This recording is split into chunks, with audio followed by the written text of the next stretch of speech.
Hogan's heroes looked like pure fun. One apartment, a group of clever roommates, and 1,000 misunderstandings behind the same camp barracks.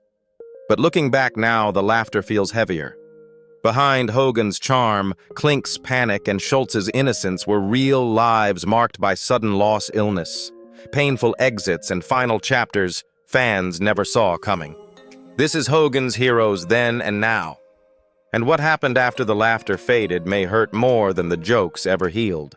Colonel Robert E. Hogan is the smooth-talking leader who makes espionage look like a game of chess. The quick-witted commander who turns a prisoner of war camp into an Allied operations base with a confident smile. Bob Crane, born July 13, 1928, was 37 when Hogan's Heroes premiered in 1965, and he gave Hogan the charismatic charm and effortless authority that kept the show's risky premise balanced. Hogan is clever, resourceful, and fiercely protective of his men, operating with a cool detachment that infuriates Colonel Klink.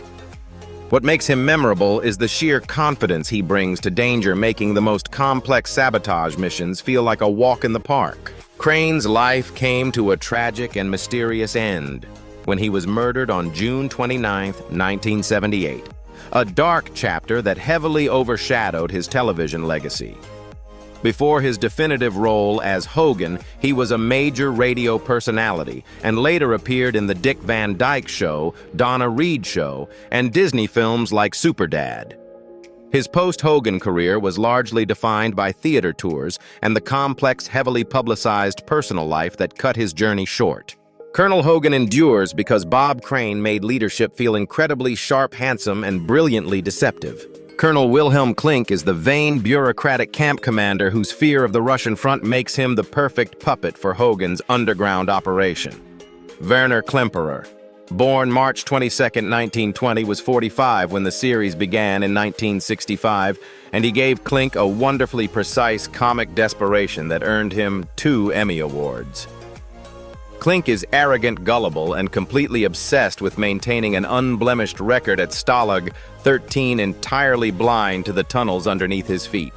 What makes him brilliant is that Klemperer, a real-life Jewish refugee who fled Nazi Germany, insisted that Klink always be portrayed as a fool, ensuring the character remained a masterful comedic satire. Klemperer died on December 6, 2000 at 80 after a battle with cancer, leaving behind a legacy deeply respected across the entertainment industry. Beyond his legendary comedic turn, he was an accomplished operatic conductor, a classically trained stage actor, and appeared in serious dramas like Judgment at Nuremberg and Ship of Fools. His later years were filled with voice narration for major orchestras and Broadway theater work, proving his vast creative range. Colonel Klink endures because Werner Klemperer made bureaucratic incompetence feel hilarious, structural, and safely toothless. Sergeant Hans-Georg Schultz is the lovable, bumbling guard whose desire for a quiet life leads to the most famous catchphrase in television history. John Banner, born January 28, 1910, was 55 when Hogan's Heroes opened in 1965, and he brought Schultz a warm, grandfatherly presence that made him impossible to hate.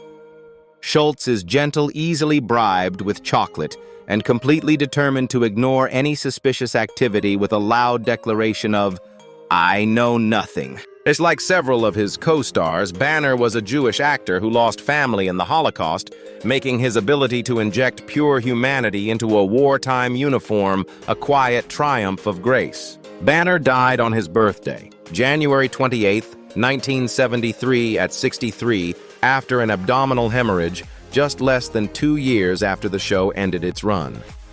His career before and after the series included roles in The King and I-36 Hours, The Baileys of Balboa, and numerous guest appearances where his large frame and gentle demeanor were always used to great effect.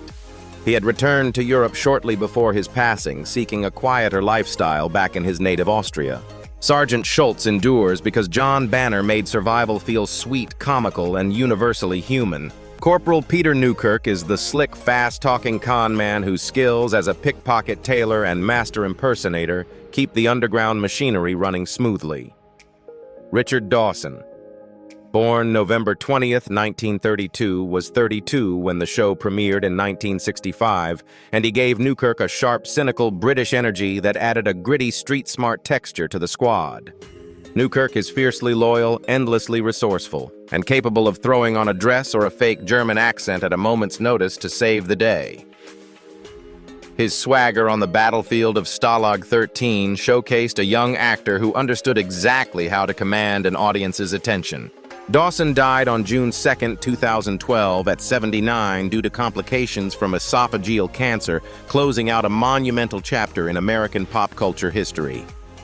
After Hogan's Heroes, he achieved massive legendary status as the original kissing host of Family Feud, won an Emmy, and played the villainous Damon Killian opposite Arnold Schwarzenegger in The Running Man. His sharp wit and magnetic television presence made him one of the most recognizable game show icons of the 1970s and 80s. Corporal Newkirk endures because Richard Dawson made trickery look smooth, stylish, and fiercely entertaining. Louis LeBeau is the fiery, fiercely patriotic French chef whose culinary masterpieces are just as lethal as his skills at handling camp guard dogs and hiding radio equipment. Robert Clary, born March 1, 1926, was 39 when Hogan's Heroes began in 1965, and he gave LeBeau a restless, passionate energy that lit up every scene. LeBeau is emotional, intensely loyal to France, and uses his gourmet cooking to distract German generals while Hogan steals their top-secret plans.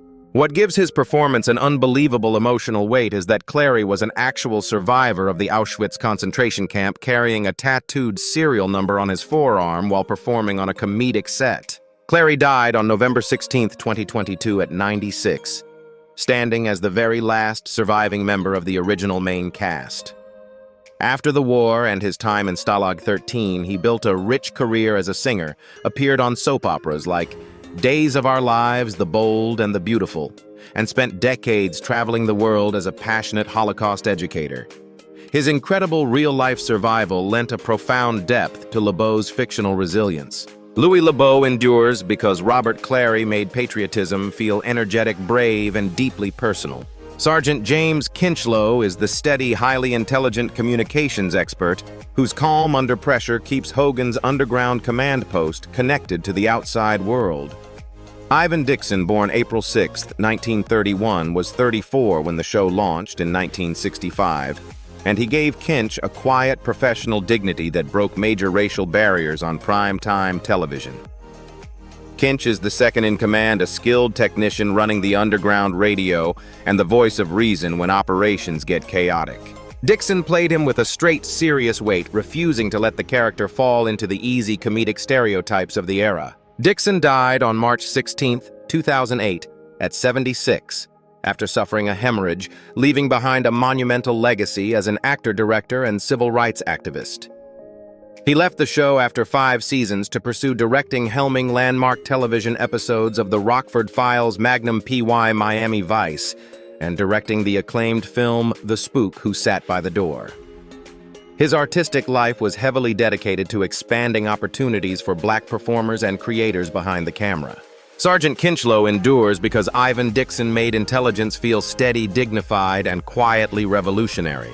Sergeant Richard Baker is the sharp, competent electronics operator who steps into the underground control room during the show's final season to keep the radio lines open. Kenneth Washington, born October 19, 1946, was only 23 when he joined the cast in 1970, bringing a fresh, youthful efficiency to the experienced sabotage team.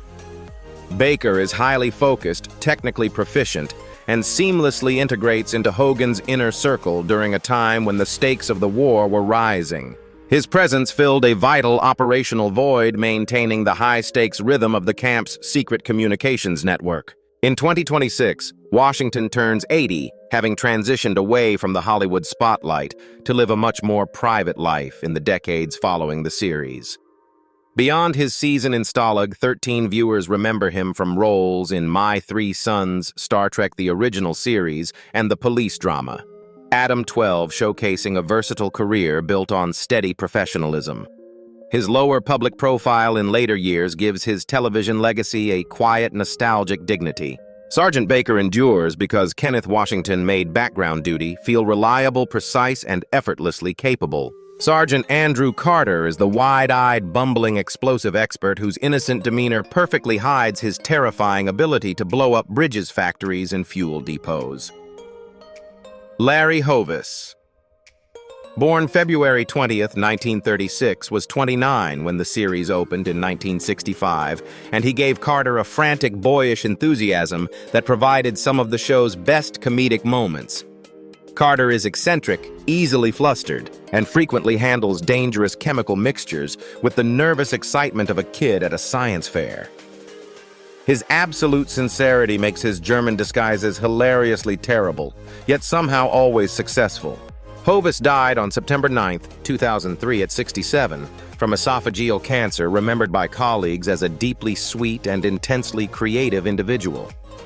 After his time in the barracks, he moved extensively into writing, producing and appearing on game shows like Liars Club, while later dedicating his life to teaching theater at Texas State University.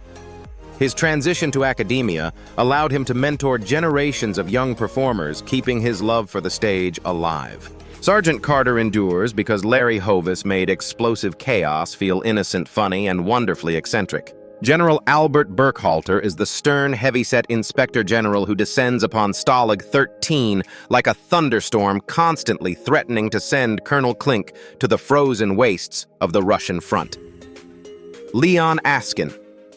Born September 18, 1907, was 58 when the show premiered in 1965, and he gave Burkhalter an imposing, cynical authority that terrified his subordinates.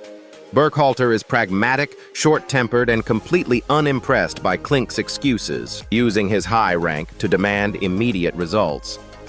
Askin, another Jewish actor who had to flee Europe after being persecuted by the regime, brought a sharp, biting edge to the parody of military bureaucracy. Askin died on June 3, 2005 at 97 in Vienna, closing out a long, internationally acclaimed life dedicated to the dramatic arts. After his Hollywood years, he returned to Austria, where he enjoyed a massive career resurgence, appearing in theater productions, feature films, and receiving high cultural honors from the city of Vienna. His incredible longevity allowed him to remain active on stage well into his 90s. General Burkhalter endures because Leon Askin made military intimidation feel pompous, cynical, and wonderfully absurd. Major Wolfgang Hochstetter is the screaming, fanatical Gestapo officer whose arrival in camp sends a shiver through Klink and Schultz, alike always suspicious that a conspiracy is brewing right under their noses. Howard Kane, born January 2, 1926, was 41 when he made his first appearance on the show, giving Hochstetter a furious, vein-popping intensity that became a comedic highlight. Hochstetter is paranoid, aggressive, and famously prone to shouting, "What is this man doing here?" whenever Hogan casually strolls into Klink's private office. Kane played the character with such over-the-top, ridiculous anger that it stripped the secret police of any real-world terror, turning them into a spectacular farce. Kane died on May 14, 1993, at 67, from a sudden heart attack, leaving behind a legacy as a brilliant character actor and an incredibly accomplished musician. A master of the five-string banjo, he frequented folk festivals and took great pride in his deep understanding of traditional American music outside of his typecast television roles. He also appeared in classic films like Judgment at Nuremberg and notable series like The Twilight Zone. Major Hochstetter endures because Howard Kane made fanatical anger feel hysterical, loud, and delightfully unhinged. Tiger is the beautiful, dangerous French underground contact whose courage on the outside provides Hogan's team with vital escape routes and smuggled intelligence. Arlene Martel, born April 14, 1936, was 29 when she first brought her sharp, sultry intensity to the series, creating a memorable portrait of wartime resistance. Tiger is fearless, elegant, and operates in the shadows with a quiet efficiency that keeps the Allied network alive across occupied territory. Her chemistry with Crane's Hogan added a touch of romantic, high-stakes espionage to the show's comedic formula. Martel died on August 12, 2014 at 78, due to complications from a heart attack, celebrated by genre fans as a true icon of classic television.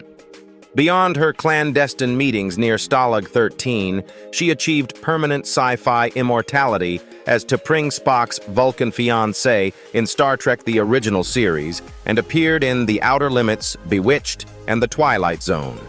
Her unique look and intense dramatic ability allowed her to play a vast array of diverse ethnicities throughout her career. Tiger endures because Arlene Martel made Resistance feel glamorous, sharp, and fiercely brave. Oscar Schnitzer is the eccentric, grimy camp veterinarian who smuggles underground agents and sabotage equipment into Stalag 13 inside his dog truck under the pretense of checking the guard dogs.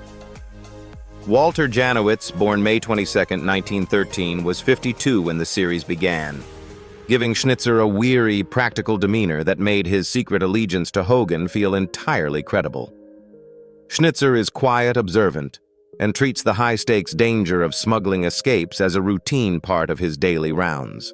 Janowitz brought a grounded character-actor realism to the camp's extended network of civilian spies. Janowitz died on May 19, 1997, at 83, having spent decades working as a highly dependable supporting player across Hollywood film and television. Born in Germany, his lived-in authenticity allowed him to populate the background of numerous historical and dramatic projects, including roles in the Blue Max Life Stinks and guest spots on various classic series.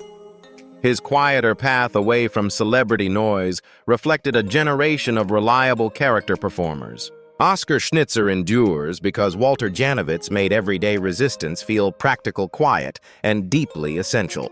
Frau Gertrude Linkmeyer is Colonel Klink's terrifying, relentlessly determined sister who arrives at Stalag 13 looking for a husband, striking absolute fear into General Burkhalter and Klink alike. Kathleen Freeman, born February 17, 1919, was 47 when she first brought her booming voice and indomitable presence to the camp, turning Linkmeyer into a force of nature. Gertrude is loud, demanding, and utterly single-minded in her pursuit of a match, completely oblivious to the military chaos around her. Freeman played her with an explosive, comedic energy that made her appearances an unforgettable nightmare for the camp's leadership. Freeman died on August 23, 2001 at 82 from lung cancer just days after ending her acclaimed Tony-nominated run in Broadway's The Full Monty. Her legendary career spanned over 50 years, leaving unforgettable marks in the Blues Brothers, numerous Jerry Lewis comedies, and extensive voice work as the villainous Helga Fugly in The Oblongs. She was widely regarded as one of the hardest-working and most beloved character actresses in the history of American comedy. Frau Linkmeyer endures because Kathleen Freeman made overbearing pursuit feel hilarious, powerful, and utterly unstoppable. Colonel Rodney Crittendon is the pompous, hopelessly incompetent British officer whose strict adherence to the military rulebook consistently threatens to ruin Hogan's highly illegal sabotage operations. Bernard Fox, born May 11, 1927, was 38 when he first brought his magnificent mustache and oblivious aristocratic swagger to Stalag 13. Crittendon is dense, overly enthusiastic about disastrously flawed escape plans, and completely convinced of his own military genius. Fox played the character with a delightful bumbling arrogance that turned British upper-class starchiness into pure comedic gold. Fox died on December 14, 2016 at 89 due to heart failure, leaving behind a brilliant legacy that connected generations of film and television fans. He became globally beloved as the mischievous Dr. Bombay on Bewitched, played Captain Winston Havelock in The Mummy, and appeared in Titanic as Colonel Archibald Gracie, showcasing an incredible knack for eccentric authority figures. His warm wit made him a favorite at classic television retrospectives for decades. Colonel Crittendon is remembered because Bernard Fox made structural incompetence feel charming, elegant, and hysterically disruptive. Colonel Backscheider is the proud, aristocratic military commander whose absolute belief in German superiority makes his tactical defeats at the hands of the prisoners look deeply embarrassing. John Dehner, born November 23, 1915, was 50 when he lent his sharp, commanding presence to the show's rotating roster of high-ranking military targets. Backscheider is cultured, strict, and demands absolute discipline, representing the old-school Prussian officer class that looked down upon Klink's chaotic management. Daner played him with a straight aristocratic stiffness that made the eventual comedic payoff of Hogan's tricks land with maximum force. Daner died on February 4, 1992 at 76 from emphysema and diabetes, concluding an extraordinarily prolific career that crossed radio, animation, film, and television. A true Renaissance man, he started as a Disney animator, became a legendary voice actor during the golden age of radio, and appeared in classic films like The Right Stuff and The Boys from Brazil. His sharp face and resonant voice made him one of the most recognizable character actors of his generation. Colonel Backscheider endures because John Daner brought genuine dramatic weight and polished gravity to a world of pure farce. Captain Fritz, or Captain Morgan, is the rotating high-ranking military officer whose specialized knowledge or top-secret missions make him the ultimate target for Hogan's elaborate stings. William Christopher. Born October 20th, 1932, was 33 when he first appeared in the series, bringing a gentle, slightly intellectual energy to his various guest roles in the camp. Whether playing a nervous pilot or an uptight officer, he excelled at portraying men who were far too delicate to survive the chaotic psychological warfare running inside Klink's headquarters. His clean-cut look made him an excellent fit for the show's revolving door of unsuspecting military functionaries. Christopher died on December 31, 2016 at 84 from small cell carcinoma, remembered globally for a television role that defined comfort and kindness for millions. Just a few years after his guest spots in Stalag 13, he achieved television immortality as the gentle, soft-spoken Father John Mulcahy on MASHA role he inhabited for over a decade. His real life was deeply dedicated to autism awareness and charitable work, echoing the gentle nature of his most famous character. He endures because William Christopher made unassuming modesty feel memorable, useful, and quietly enduring. Corporal Karl Langenscheidt is the cynical, world-weary guard whose primary goal is to perform the absolute bare minimum of work required to avoid being sent directly to the Eastern Front.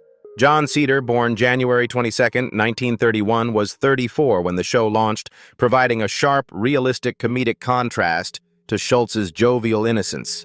Langenscheidt is tired, sharp-tongued, and looks at Klink's grand military grandstanding with the quiet contempt of an ordinary soldier who knows exactly how broken the machine really is. Cedar played him with a great deadpan weariness that captured the unglamorous reality of daily guard duty. Cedar died on April 14, 2011 at 80, after a brief battle with leukemia, having built a multifaceted career as an actor, screenwriter, and independent film producer. Beyond his frequent guard duties at Stalag 13, he appeared in significant films like The Manitou Murder in the first, and enjoyed a steady string of guest appearances on classic shows like Barnaby Jones and Ben Casey. His work behind the scenes as a writer showed a deep love for the mechanics of storytelling. Corporal Langenscheidt endures because John Cedar made everyday military exhaustion feel relatable, dry, and quietly amusing. Marya is the deceptive, glamorous Russian spy whose shifting loyalties and unpredictable schemes keep Colonel Hogan guessing whether she is a vital ally or a dangerous threat to his entire operation.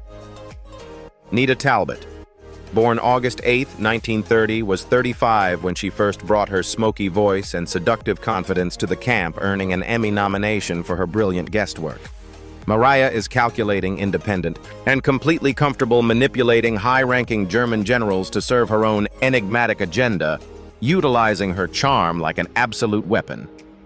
Talbot played her with a sharp theatrical flair that made every single appearance feel like a dangerous high-wire act. In 2026, Talbot turns 96, living a quiet retirement after an extensive, highly colorful career that spanned decades of film, television, and theater. Viewers remember her sharp comedic timing from roles in Night Shift, The Monkees General Hospital, and her vast array of guest spots, where she frequently played worldly, street-smart women who refused to be pushed around. Her long survival stands as a beautiful link to the golden age of television comedy. Marya endures because Nita Talbot made espionage feel unpredictable, thrilling, and brilliantly dangerous. Helga is the beautiful, sharp-witted original secretary to Colonel Klink, who uses her access to top-secret paperwork and her fondness for Colonel Hogan to feed the underground network invaluable intelligence. Cynthia Lynn. Born April 2nd, 1936, was 29 when the series launched in 1965, giving the office a bright, lively glamour that hid her quiet complicity with the prisoners. Helga is flirtatious, clever, and perfectly capable of misfiling a critical execution order or overlooking a missing pass if it means helping Hogan's men survive. Lynn brought an open, engaging warmth to the office, ensuring that Klink's inner sanctum always had a direct pipeline to the tunnels. Lynn died on March 10, 2014, at 77 from multiple organ failure after a sudden bout with hepatitis, remembered fondly as one of the show's foundational faces. Born in Latvia, she arrived in the United States as a refugee before finding success in Hollywood, appearing in Bedtime Story and classic series like The Twilight Zone and Mission Impossible. She later wrote a memoir detailing her Hollywood years, providing a personal look behind the scenes of classic television. Helga endures because Cynthia Lynn made administrative sabotage look charming, bright, and sweet. Hilda is the loyal, gorgeous secretary who replaces Helga in Klink's front office, continuing the proud tradition of flirting with Colonel Hogan while quietly copying top-secret blueprints right under Klink's nose. Sigrid Valdis, born September 21, 1935, was 30 when she took over the typewriter in 1966, bringing a sharp, sophisticated wit to the daily bureaucratic chaos of Stalag 13. Hilda is savvy organized and deeply adept at distracting her boss with flattery whenever Hogan needs to steal the keys to the safe or forge a general's signature. Valdis played her with a brilliant, knowing wink that made the office subversion look effortlessly easy. Valdis died on October 14, 2007 at 72 from lung cancer, her life permanently intertwined with the show's complex history. In a classic Hollywood twist, she fell in love with star Bob Crane on set, becoming his real-life wife in 1970 in a ceremony held right on the Stalag 13 studio lot. Following his tragic death, she stepped away from the industry for many years before returning to host a weekly syndicated radio show, keeping the memories of her era alive. Hilda endures because Sigrid Valdis made Office Rebellion look sophisticated, beautiful, and delightfully clever. The war is over. The secret radios have gone silent, and the tunnels beneath Stalag 13 have long been filled with concrete. But Hogan's heroes never truly leaves the airwaves cleanly. Those smiling faces in uniform were balancing a delicate comedic high-wire act, turning a dark chapter of human history into a brilliant farce of resistance, intelligence, and survival. Some of the cast became tragic legends, some found peace away from the cameras, and some proved that true bravery is finding laughter even when the world is locked in conflict. If this trip back to the barracks pulled you into the resistance, stay tuned for more then and now stories where the uniforms fade, but the laughter echoes forever.